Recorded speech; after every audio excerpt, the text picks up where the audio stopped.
food allergy specifically is a body's response towards immune system.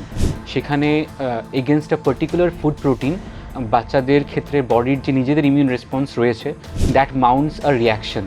তার জন্য বাচ্চাদের বিভিন্ন ধরনের সিমটম এবং যখন স্পেসিফিক্যালি বাচ্চারা কোনো খাবার খাচ্ছে বা ইনফ্যাক্ট কোনো বাচ্চাদের স্পেসিফিক্যালি খাবার যখন ইনহেলও করে তখনও বিভিন্ন ধরনের ফুড অ্যালার্জির সিমটম আমরা দেখতে পাই। এরা মোস্টলি ইমিউন মিডিয়েটেড।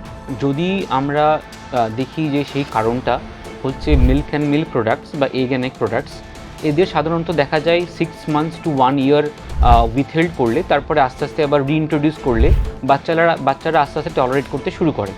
কিন্তু যদি সেই কারণটা বিভিন্ন ধরনের ট্রু নাটস যেমন ওয়ালনাট এবং পিনাটসের জন্য হয়, সেক্ষেত্রে তাদের ডিউরেশনটা একটু বেশি লাগে, অ্যাপ্রক্সিমেটলি 3 to 4 years। ফুড অ্যালার্জির ক্ষেত্রে এই অ্যালার্জির মাউন্টিং রেসপন্স এবং সিমটম প্রেজেন্টেশনটা খুবই তাড়াতাড়ি হয়, mostly in and around minutes to 2 hours to 3 hours maximally. এক্ষেত্রে ফুড ইন্টলারেন্সের ক্ষেত্রে ইট ইজ মাচ ডিলেড, দেখা যায় যে more or less 6 months or more time লাগে সেটাকে ম্যানিফেস্ট করার জন্য। 3 নম্বর হচ্ছে যে মোর অর লেস ফুড অ্যালার্জিটা it has very severe consequences. কখনো কখনো বাচ্চাদের আমাদের এমার্জেন্সিতে খুবই সিভিয়ার সিমটমস নিয়ে আসে, যেমন বিপি ফল করছে, বাচ্চা কোল্যাপস করে যায়। এক্ষেত্রে যদি আমাদের ফুড ইনটলারেন্সের ক্ষেত্রে বলি, এগুলোর কোনো রিস্ক থাকে না। এবং সবথেকে ইম্পর্ট্যান্ট ব্যাপার যে ফুড অ্যালার্জিটা প্রগনোসিসটা ক্ষেত্রে একটু খারাপ, কিন্তু ফুড ইনটলারেন্সের ক্ষেত্রে প্রগনোসিস ভালো। সেক্ষেত্রে মা বাবাদের পেরেন্টাল কাউন্সিলিংটা খুব important in both the cases. এবং বাচ্চাদের ক্ষেত্রে স্পেসিফিক্যালি ফুড অ্যালার্জিটা is much more dangerous than food intolerance. শিশুদের ক্ষেত্রে কিছু খাবার শরীর সহ্য করতে না পারলে হতে পারে ফুড অ্যালার্জি। সময় মতো লক্ষণ চিনতে পারলে সহজেই এর থেকে শিশুকে সুরক্ষিত রাখা যায়। তাই কোন কোন খাবারে অ্যালার্জি হতে পারে, কীভাবে প্রিভেনশন করা যায় এবং চিকিৎসা কী রয়েছে সেই সম্পর্কেই আমরা জেনে নেব। নমস্কার, আমি মৌপ্রিয়া এবং আমাদের সঙ্গে এই মুহূর্তে রয়েছেন গৌরীদেবী হসপিটালসের পিডিয়াট্রিক ডিপার্টমেন্টের assistant professor doctor Sabyasachi Mukherjee. শিশুদের ফুড অ্যালার্জি বিষয়টা সম্পর্কে যদি একটু বলেন। প্রথমত এটা বলি যে food allergy specifically is a body's response towards immune system. সেখানে against a particular food protein বাচ্চাদের ক্ষেত্রে বডির যে নিজেদের ইমিউন রেসপন্স রয়েছে দ্যাট মাউন্টস আ রিয়াকশন। তার জন্য বাচ্চাদের বিভিন্ন ধরনের সিমটম এবং যখন স্পেসিফিক্যালি বাচ্চারা কোনো খাবার খাচ্ছে বা ইনফ্যাক্ট কোনো বাচ্চাদের স্পেসিফিক্যালি খাবার যখন ইনহেলও করে তখনও বিভিন্ন ধরনের ফুড অ্যালার্জির সিমটম আমরা দেখতে পাই। এরা মোস্টলি ইমিউন মিডিয়েটেড। যদি আমরা একটু আরও ডিসকাস করি, সেটা মোস্টলি আইজি মিডিয়েটেড বলে আমরা দেখে থাকি। আমাদের প্রতিদিনের যে খাদ্য তালিকা রয়েছে সেখানের মধ্যে অনেক জিনিস এমন রয়েছে যেগুলো শিশুদের অ্যালার্জি থাকে। তো কোন কোন খাবারগুলো স্পেসিফিক্যালি অ্যালার্জিটাকে আরও ট্রিগার করে? প্রথমত যেটা আমরা প্রায়ই দেখে থাকি, ফার্স্ট অ্যান্ড ফরমোস্ট হচ্ছে মিল্ক অ্যান্ড মিল্ক প্রোডাক্টস এবং তার সাথে এগ অ্যান্ড এগ প্রোডাক্টস। দেখা যায় যে মিল্ক অ্যান্ড মিল্ক প্রোডাক্টস এবং এগ অ্যান্ড এগ প্রোডাক্টসের ক্ষেত্রে থেকে বাচ্চাদের ফুড অ্যালার্জি হওয়ার সম্ভাবনা অ্যারাউন্ড 60 to 70%। এছাড়া বিভিন্ন ধরনের ওয়ালনাট ইনক্লুডিং দি পিনাটস, তার সাথে বিভিন্ন ধরনের ফিশ, সেলফিশ, সেখান থেকেও বাচ্চাদের অ্যালার্জির প্রবণতা দেখা যায়। কিন্তু সবথেকে ইম্পর্ট্যান্ট যেটা এগ অ্যান্ড এগ প্রোডাক্টস এবং মিল্ক অ্যান্ড মিল্ক প্রোডাক্টস, সেক্ষেত্রে আমরা প্রত্যেকটা বাচ্চাকে অ্যাকর্ডিংলি এবং পেরেন্টসদেরকে অ্যাকর্ডিংলি গাইড করে থাকি। আপনি যেটা বললেন যে স্পেসিফিক খাবারগুলো একদম বন্ধ হয়ে যাচ্ছে অ্যালার্জির কারণে, সেগুলো কি পরবর্তীকালে বাচ্চাটা যখন বড় হচ্ছে তখন কি আবার স্টার্ট করতে পারে? যদি আমরা দেখি যে সেই কারণটা হচ্ছে মিল্ক অ্যান্ড মিল্ক প্রোডাক্টস বা এগ অ্যান্ড এগ প্রোডাক্টস, এদের সাধারণত দেখা যায় 6 months to 1 year উইথহেল্ড করলে তারপরে আস্তে আস্তে আবার রিইন্ট্রোডিউস করলে বাচ্চারা আস্তে আস্তে টলারেট করতে শুরু করে। কিন্তু যদি সেই কারণটা বিভিন্ন ধরনের ট্রু নাটস যেমন ওয়ালনাট এবং পিনাটসের জন্য হয়, সেক্ষেত্রে তাদের ডিউরেশনটা একটু বেশি লাগে, অ্যাপ্রক্সিমেটলি 3 to 4 years। তারপরে আস্তে আস্তে ইন্ট্রোডাকশন করার পর হয়তো তাদের রিয়াকশন হয় না, বাট সেক্ষেত্রে we have to be alert regarding the possible outcomes. তো সেভাবে আমরা পেরেন্টসদেরকে গাইডেন্স দিই এবং অ্যাকর্ডিংলি সেভাবে আমরা ফুড চার্টিংটা ব্যবহার করে বাচ্চাদেরকে দিয়ে থাকি। এই খাবারগুলো যেগুলো বারণ করলেন, সেগুলো শিশুদের শরীরে বা বড়দের শরীরে হলেও কিভাবে একটা এরকম অ্যাসিডিক রিয়াকশন শুরু করে? প্রথমত কি হয়, যখন আমাদের বাচ্চাদের একটা অ্যালার্জি প্রবণতা থাকে যে কোনো ক্ষেত্রে, কোনো ফুডের ক্ষেত্রে বা কোনো অন্য কোনো ক্ষেত্রে, সেখানে বাচ্চাদের বডিতে অলরেডি তার এগেনস্টে অ্যালার্জিক সেন্সিটাইজেশন হয়ে থাকে। এবারে যখন সেই বাচ্চাটি সেই সেম খাবার খাচ্ছে বা ইনহেল করছে, সেক্ষেত্রে বডি অলরেডি একটা ইমিউন সিস্টেম মাউন্ট করে। এই ইমিউন সিস্টেম মাউন্ট করার জন্য বডিতে আমাদের বিভিন্ন ধরনের মিডিয়েটার্স আছে, যেমন হিস্টামিন, সেগুলো রিলিজ হয়। রিলিজ হওয়ার পর থেকে বাচ্চাদের বিভিন্ন ধরনের সিমটম, আমরা যেটা বলি ফুড অ্যালার্জি, সেগুলো দেখা যায়। তার মধ্যে যেটা খুবই কমন সেটা হচ্ছে যে বারবার বাচ্চারা বমি করবে বা খুব পেটে ব্যথা, ক্র্যাঙ্কি অ্যাবডোমিনাল পেন নিয়ে আসবে। কখনো কখনো দেখা যায় বাচ্চাদের পায়খানাতে স্ট্রিক্স অফ ব্লাড বা মিউকাসও লক্ষ্য করা যায়। কখনো কখনো কোনো বাচ্চাদের সর্দি কাশিটা আরও বেশি করে হতে থাকে। তো এই কয়েকটা সিমটম দেখার পর এবং বাচ্চাদের কাছ থেকে, স্পেসিফিক্যালি পেরেন্টসের কাছ থেকে আমরা হিস্ট্রি নেওয়ার পর বুঝতে পারি যে সিমটমটা কোথা থেকে সোর্স করছে। তো সেই ক্ষেত্রে সেই স্পেসিফিক অ্যালার্জির মেডিকেশনসগুলো আমাদের স্টার্ট করতে হয় এবং অ্যাকর্ডিংলি পেরেন্টসের গাইড করতে হয়। এই পেরেন্টসরা কি এই যেগুলো বললেন সিমটমগুলো, এগুলো দেখেই বুঝতে পারে যে অ্যালার্জিক একটা রিয়াকশন হয়েছে? হ্যাঁ, মোরলেস পেরেন্টসদেরকে মোটামুটি আমাদের ক্ষেত্রে যেটা পেরেন্টসদেরকে গাইড করে থাকি যে কোনো খাবারের ক্ষেত্রে যদি অ্যালার্জি বাবারা বুঝতে পারে, তো স্পেসিফিক্যালি 6 মান্থসের পরে সেটা স্টার্ট হয়। 6 মান্থসের পরে আমরা কমপ্লিমেন্টারি পিরিয়ডটা স্টার্ট করতে বলি এবং সেক্ষেত্রে আমরা দুটো জিনিস বলি মাদের, যে যখন কোনো নতুন খাবার শুরু করছে, খাবার শুরু করার পর 3 দিন দেখতে, 3 ডেজের মধ্যে ইমিউন সিস্টেম মাউন্ট করে আমার অ্যালার্জি রিয়াকশানগুলো স্পষ্ট বোঝা যায়। তো সেক্ষেত্রে we try two advice the parents to introduce 1 food at a time. This is number 1। The gap should be in and around 3 days before the introduction of next feed. সেক্ষেত্রে কী হয়, 3 দিনের মধ্যে যদি কোনো অ্যালার্জিক রিয়াকশন হয়, সেটা body Mount করলে মা বাবারা বুঝতে পারে যে এই খাবারের জন্যই সেই অ্যালার্জিটা হচ্ছে, তাহলে সেটাকে এলিমিনেট করতে হয় খাবার থেকে।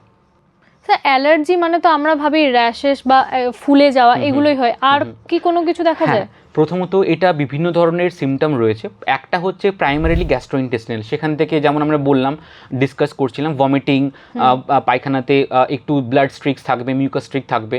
তার সাথে যদি আমরা দেখি স্পেসিফিক্যালি ফেশিয়াল এক্সপ্রেশন, যদি ফেশিয়াল ইডিমা হয় বা কখনো কখনো বাচ্চাদের শ্বাসকষ্ট হয়, ল্যারিঙ্গোস্প্যাজম হয়, আমাদের যে এই শ্বাস প্রশ্বাস ব্যাপারটা সেটাকে আস্তে আস্তে ওটা ডেভেলপ করতে শুরু করে, ডিস্ট্রেস ডেভেলপ করতে শুরু করে। বা আমরা যখন দেখি এক্সটেন্সিভ আর্টিকেরিয়া বা র্যাশেস ডেভেলপ করছে আফটার ইন্ট্রোডাকশন অফ ফিড, সেক্ষেত্রে আমাদের একটা আইডিয়া হয় যে সেটা ওই পসিবল ফুড কন্টামিনেশনের জন্য হয়েছে। অ্যাকর্ডিংলি আমাদের সেভাবে ব্যবস্থা নিতে হয়। স্যার, ফুড অ্যালার্জি আর ফুড ইনটলারেন্স, যেমন ল্যাকটোজ ইনটলারেন্স রয়েছে, এই দুটো কি একই জিনিস নাকি দুটোই আলাদা? না, দুটো পুরোপুরি আলাদা, একদমই একই জিনিস নয়। প্রথমত হচ্ছে আমরা যেটা দেখি যে ফুড অ্যালার্জিটা হচ্ছে বডির ইনহারেন্ট ইমিউন রেসপন্স। সেক্ষেত্রে আইজি মিডিয়েটেড বডি আমাদের একটা ইমিউন রেসপন্স দেয়। সেক্ষেত্রে ফুড ইনটলারেন্সের ক্ষেত্রে এখানে কিন্তু কোনো ইমিউন রিয়াকশনের গল্প থাকে না। দ্বিতীয়ত হচ্ছে যখন আমরা দেখছি এই ফুড অ্যালার্জির ক্ষেত্রে, এই অ্যালার্জির মাউন্টিং রেসপন্স এবং সিমটম প্রেজেন্টেশনটা খুবই তাড়াতাড়ি হয়, mostly in and around minutes to 2 hours to 3 hours maximally. এক্ষেত্রে ফুড ইনটলারেন্সের ক্ষেত্রে ইট ইজ মাচ ডিলেড, দেখা যায় যে more or less 6 months or more time লাগে সেটাকে ম্যানিফেস্ট করার জন্য। 3 নম্বর হচ্ছে যে মোর অর লেস ফুড অ্যালার্জিটা it has very severe consequences. কখনো কখনো বাচ্চাদের আমাদের এমার্জেন্সিতে খুবই সিভিয়ার সিমটমস নিয়ে আসে, যেমন বিপি ফল করছে, বাচ্চা কোল্যাপস করে যায়। এক্ষেত্রে যদি আমাদের ফুড ইনটলারেন্সের ক্ষেত্রে বলি, এগুলোর কোনো রিস্ক থাকে না। এবং সবথেকে ইম্পর্ট্যান্ট ব্যাপার যে ফুড অ্যালার্জিটা প্রগনোসিসটা ক্ষেত্রে একটু খারাপ, কিন্তু ফুড ইনটলারেন্সের ক্ষেত্রে প্রগনোসিস ভালো। সেক্ষেত্রে মা বাবাদের পেরেন্টাল কাউন্সিলিংটা খুব important in both the cases. এবং বাচ্চাদের ক্ষেত্রে স্পেসিফিক্যালি ফুড অ্যালার্জিটা is much more dangerous than food intolerance. এই যে বাবা মার ক্ষেত্রে বললেন যে একটা রয়েছে, তো এটা কিভাবে আপনারা করেন? প্রথমত মাদেরকে আমরা জিজ্ঞেস করি বা বাবাদেরকে জিজ্ঞেস করি যে এন্টায়ার 24 আওয়ার্স বা তার আগে বাচ্চাদের কি খাইয়েছে। সো আমাদের একটা এক্সটেন্সিভ ডায়েটারি হিস্ট্রি নিতে হয়। এইবারে ডায়েটারি হিস্ট্রি নেওয়ার পর এটা আমরা জানতে চাই যে খাবারগুলো কখন কখন স্পেসিফিক্যালি দেওয়া হয়েছে। সেই টাইম বাউন্ড ফ্রেম হলে আমাদের একটা ডায়াগনোসিস আসতে সুবিধা হয়।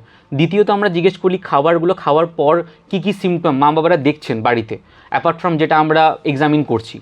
3 নম্বর আমরা মাদেরকে জিজ্ঞেস করি যে সেম সিমটম কি এর আগে বাচ্চাদের হয়েছে, যেটা ওনারা কোনো না কোনো কারণে হোক ওভারলুক করে গেছেন। তো এই একটা এক্সটেন্সিভ হিস্ট্রি নেওয়ার পর এবং আমাদের সিমটমগুলো জিজ্ঞেস করার পর আমরা যদি দেখি যে হ্যাঁ সেই কারণের জন্য হচ্ছে, সেইভাবে মা বাবাদেরকে একটা স্পেসিফিক্যালি ভালোভাবে গাইডেন্স দেওয়া হয় দুটো কারণে। একটা হচ্ছে এই সিমটমগুলো কোনো এক্সটেন্সিভ আরও খারাপের দিকে যাচ্ছে কি না, সেটা ওয়ার্নিং সাইন্স বলে আমরা জানি, সেটাকে মা বাবাদেরকে অবগত করানোর জন্য যে কোন সময়ে কি করতে হবে। 2 নম্বর হচ্ছে মা বাবাদের এটা আমরা ভালো করে বোঝাই যে কোন সময় ফুড অ্যালার্জির জন্য আপনাকে বাচ্চাকে হসপিটালে অ্যাডমিশন করার জন্য নিয়ে আসতে হবে। এই এক্সটেন্সিভ পেরেন্টাল এডুকেশনগুলো আমাদের ওপিডিতে দেওয়া হয় স্পেসিফিকলি বসে in consult with consultant dietician, এবং অ্যাকর্ডিংলি আমরা প্ল্যান করি যে এই খাবারের যে এলিমিনেশনগুলো কথা হচ্ছে যে কোন কোন কারণে পসিবল রিজনস কী হতে পারে, অ্যাকর্ডিংলি আমরা সেইভাবে ডায়াগনোসিস করার পর one is the prevention part, one is the treatment part. তার সাথে আমরা ডায়াগনোসিস করার জন্য যা যা রিপোর্টস লাগে সেগুলো সবই আমাদের এখানে করানো হয়। সো অ্যাকর্ডিংলি আমরা একটা হোলিস্টিক অ্যাপ্রোচে জিনিসটাকে নিয়ে আমরা এগোই, এবং মা বাবাদের অবশ্যই কনফিডেন্স দিয়ে মা বাবাদের ভালো করে বুঝিয়ে জিনিসটাকে আমরা আরও ভালোভাবে ট্রিটমেন্ট করি। এটার প্রিভেনশন কি এটাই যে ওই খাবারগুলো একদম বাদ দিয়ে দেওয়া? না, সেটা একদমই না। আমাদের এটা দেখতে হয় যে এক্স্যাক্টলি কি গ্রেড অফ সিভিয়ারিটি অ্যালার্জি রয়েছে। সেক্ষেত্রে আমরা স্কিন প্রিক টেস্ট বলে একটা টেস্ট হয়, সেটা আমরা করতে বলি। তার সাথে specific IG allergen sensitisation test হয়, সেগুলো করতে বলি। সেখান থেকে আমাদের আইডিয়া হয় যে কোন কোন খাবার থেকে বা পসিবল কোন কোন ইটিওলজি থেকে বাচ্চাদের র্যাশেস বা অ্যালার্জি সিমটম আমরা দেখতে পাচ্ছি। সেটা দেখার পর once we come to the diagnosis, আমরা ইভ্যালুয়েট করি যে বাচ্চার সিভিয়ারিটি কেমন রয়েছে, whether it is low risk or moderate risk or high risk. যদি moderate risk and high risk থাকে, আমরা মা বাবাদেরকে বলি for a certain extended period of time 6 months to 1 year, যদি সেটা এগ ইন্ডিউস অ্যালার্জি হয়, যদি সেটা মিল্ক ইন্ডিউস অ্যালার্জি হয়, সেটাকে উইথহোল্ড করে আবার অ্যাকর্ডিংলি আস্তে আস্তে আফটার 6 months to 1 year সেটাকে রিইন্ট্রোডিউস করার জন্য। সো সেটা পিওরলি ডিপেন্ড করছে যে ইটিওলজির উপরে কী কারণে হচ্ছে এবং অ্যাকর্ডিংলি পেরেন্টাল কাউন্সিলিংয়ের উপরে। একটু বড় বাচ্চাদের ক্ষেত্রে যখন বাইরে যাওয়া হয় বা ঘুরতে যাওয়া হয়, সেখানে তো ধরুন রেস্টুরেন্ট এইসব জায়গায় খাওয়াই হয়, তো এগ প্রোডাক্ট আর মিল্ক প্রোডাক্ট দিয়ে অনেক কিছু বানানো হয়, চিকেন মাটন ম্যারিনেশনের সময় দই ইউজ হয়, তো এক্ষেত্রে কি ওগুলোও বাদ দিতে হবে? সেক্ষেত্রে আমাদের ফার্স্ট যেটা মা বাবাদেরকে আমরা বলি যে the first and foremost thing is to avoid the junk food as far as possible, because junk ফুডের কমপ্লিকেশনস অনুযায়ী বা মোরলেস যেটা হয় গ্যাস্ট্রোইন্টেস্টিনাল ডিস্টারবেন্স শুরু হয়। এবারে এই যে জাঙ্ক ফুডগুলো বাচ্চারা খাচ্ছে বিভিন্ন, their allergen or allergic sensitization already তাদের শরীরে হয়ে থাকে। Some childs are able to tolerate them, some childs are not able to tolerate them. সেক্ষেত্রে আমাদের ফার্স্টলি বাবাদের এটাই কাউন্সিলিং করা হয় যে বাইরের যে খাবারগুলো যেগুলো আছে, you start with the home based food product. If you are travelling somewhere else, better to carry your own food, make your own food. So home grown ফুডের ক্ষেত্রে এই সব ক্ষেত্রে ফার্স্টলি অ্যাভয়েড করা যায়। যদি একান্তই বাইরের খাবারের জন্য আমাদের বাচ্চারা, যেহেতু অবভিয়াসলি তারা একটা প্রবণতা থাকে বাইরের খাবার খাওয়ার জন্য, তো সেক্ষেত্রে মিনিমালি আমরা অ্যাভয়েড করতে বলি, স্পেসিফিক্যালি ফ্রম দোজ প্লেসেস যেখানে হাইজিন মেনটেন হচ্ছে না। স্যানিটেশনটা এখানে খুব ইম্পর্ট্যান্ট। সেক্ষেত্রে সোর্স অফ ফুডটাও খুব ইম্পর্ট্যান্ট। যদি কোনো খাবারের এমন জায়গা হয় যে that is not having proper sanitation, বা সেখানে খাওয়ার পরে একটা মানে they don't have that kind of proper cooking skills and all stuff, সেক্ষেত্রে আমরা বলি যে বাইরের খাবারগুলো অ্যাভয়েড করাটাই better. The safest way is to carry the home grown food, to carry the home based food wherever the parents goes with the child. In that way they will be averting a lot of serious issues as well as this kind of food allergies from somewhere else. হঠাৎ যদি শিশুর কোনো খাবার খেয়ে তীব্র allergy বা শ্বাসকষ্ট শুরু হয়, তখন সেই সময় তৎক্ষণাৎ আমাদের কি করা উচিত? প্রথমত এটা খুবই ইম্পর্ট্যান্ট বাবাদেরকে বলে দেওয়া যখন আমরা কাউন্সেলিং করি, যে this basically are the warning science, যেটা আমি আগে বলছিলাম। প্রথমত যদি এরকম কিছু হয় যে খাবার খাওয়ার within a span of minutes to আওয়ার্সের মধ্যেই বাচ্চার পুরো শ্বাসকষ্ট শুরু হয়েছে বা র্যাশেস ডেভেলপ হয়েছে, the foremost thing to do is they should visit the nearest hospital. This is number 1 in the emergency. এমার্জেন্সিতে গিয়ে ওর ইভ্যালুয়েশন হয় যে exactly what grade of severity it is.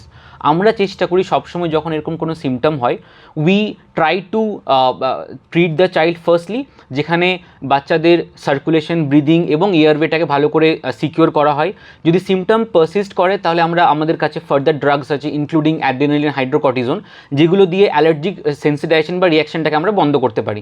So the first thing is to understand for the parents is বাচ্চাকে এই সময়ে গিয়ে নিকটবর্তী যে হসপিটাল হোক সেখানে আগে অ্যাডমিট করিয়ে যে লাইফ সেভিং ড্রাগগুলো আছে, যেটাকে আমরা বলি অ্যাড্রিনালিন, সেটাকে দেওয়ার জন্য। তারপর অ্যাকর্ডিংলি সিমটম বেসড বা ইভ্যালুয়েশনের পর অ্যাকর্ডিংলি আমাদের ডায়াগনোসিস এবং ট্রিটমেন্ট চলে। স্যার অনেক অনেক ধন্যবাদ আপনাকে। Thank you. আপনারা শুনলেন আমাদের বিশেষজ্ঞ ফুড অ্যালার্জি সম্পর্কে কি জানালেন। এই বিষয়ে যদি আপনাদের আরও কিছু জানার থাকে তাহলে অবশ্যই আমাদের ইউটিউব চ্যানেল রয়েছে, সেখানে কমেন্ট করতে পারেন। সুস্থ থাকুন, সতর্ক থাকুন, ধন্যবাদ।